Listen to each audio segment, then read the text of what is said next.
নমস্কাৰ প্ৰিয় শ্ৰোতাসকল, আজি আমি এই ভিডিঅ'টিত তুলা ৰাশিৰ জাতক জাতিকাসকলৰ জানুৱাৰী মাহত 5টা হ'বলগীয়া ঘটনাৰ বিষয়ে আলোচনা কৰিম আৰু এই ঘটনাকেইটা আপোনালোকৰ জীৱনত হ'বলৈ গৈ আছে। প্ৰথম ঘটনাটো হৈছে এই মাহত আপুনি চৰকাৰী চাকৰি লাভ কৰিব অথবা বহুদিনৰ পৰা ভাবি থকা কিছু কাম ব্যৱসায় আদি আৰম্ভ কৰিব।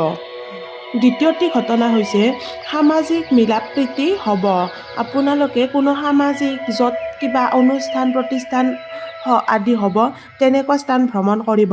লগতে পুৰণি বন্ধু বান্ধৱী লগ পাব অথবা নতুন বন্ধু বান্ধৱীও হ'ব পাৰে।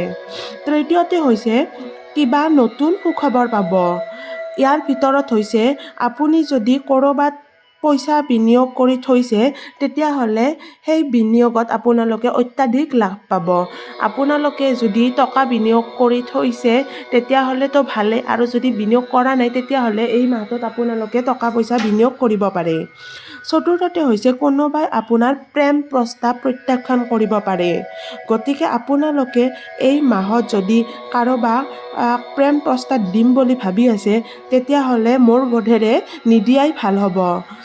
আৰু ইয়াৰ কাৰণবোৰ হ'ল যে তেওঁলোকৰ লগত আপোনালোকৰ ৰিলিজনৰ অথবা সামাজিকভাৱে কিবা দূৰত্ব থাকিব পাৰে। 5 নম্বৰতে হৈছে এই মাহত আপোনালোকে অত্যন্ত খঙাল হৈ উঠিব। গতিকে আপোনালোকে যিমান পাৰে নিজৰ খং নিয়ন্ত্ৰণ কৰিবলৈ চেষ্টা কৰিব।